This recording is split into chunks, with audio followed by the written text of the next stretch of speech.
ഇതൊന്ന് കണ്ടോക്കി മക്കളെ, അഭിനയം എന്ന് പറഞ്ഞു കഴിഞ്ഞാൽ കുറച്ച് കുറഞ്ഞു പോട്ടോ. ദുബായ് ടോക്കറ്റ് വന്നത് കൂട്ടിയിട്ട് പോണേ.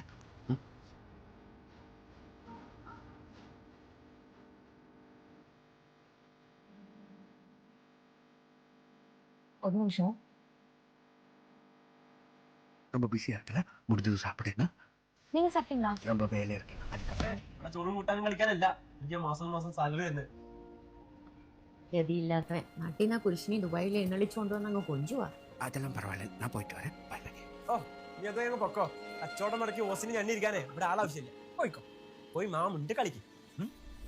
அதெல்லாம் மைண்டில் வச்சுக்காத. வேலை போனதுலாம் பிரச்சனை இல்லை. ஒரு பெரிய மாடலானு தானே உன் ஆசை.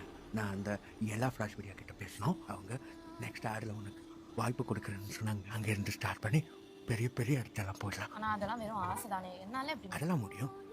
நான் இப்படி இருக்கிறதுனால தானே உனக்கு. ஐயோ அப்படிலாம் சொல்லாதீங்க.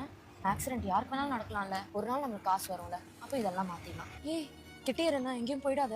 ஆமா தியா கோல்ல தானே ஷூட், எங்க இருக்குது? இந்த ரோலா பார்க் இல்லையா, இதுக்கப்புறம் அந்த ஜூஸ் வேல்ட்டில் நம்ம வந்தது ஞாபகம் இருக்கா? Hi ma'am. ஓ ஹாய். Hi sir. ഒന്ന് വെയിറ്റ് ചെയ്തു. அவங்க தான் ഡയറക്ടർ സാർ. പെണ്ണ് വന്നിട്ട് സാർ.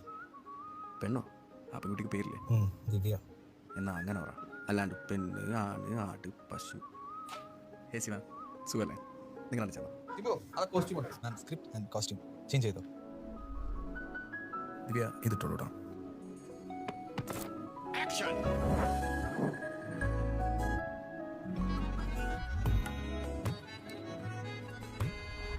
സാറേ ഈ ഓഫീസ് നമുക്ക് ആ ബ്രാൻഡിൻ്റെ താഴെ ചെയ്താൽ പറയാം. അതും ആ പണി വെച്ചാണ് എടുക്കുന്നത്. ഇത് നിന്നെ വെച്ച് ചെയ്യണം. ഈ ഗോൾഡിനും ഡയമണ്ട്സിനും 60% ഓഫ് മേക്കിംഗ് ചാർജിൽ, പിന്നെ 0 മേക്കിംഗ് ചാർജിലുള്ള കുറേ കളക്ഷൻസും, അതും ദിയയുടെ എല്ലാ ഷോറൂംസും. ഓയ് വർത്തമാനം നോക്കിയിട്ട് ക്യാമറ നോക്ക്, ബാക്കി വിട്ട് വിട്ടോ. നീ ഇത് വെച്ചോ. വല്ലാണ്ട് ചൊറിയുന്നുണ്ടെങ്കിൽ ഇത് വെച്ച് മാന്തിയാൽ മതി, അല്ലാണ്ട് ആർട്ടിസ്റ്റിൻ്റെ നേരെ എടുക്കണം.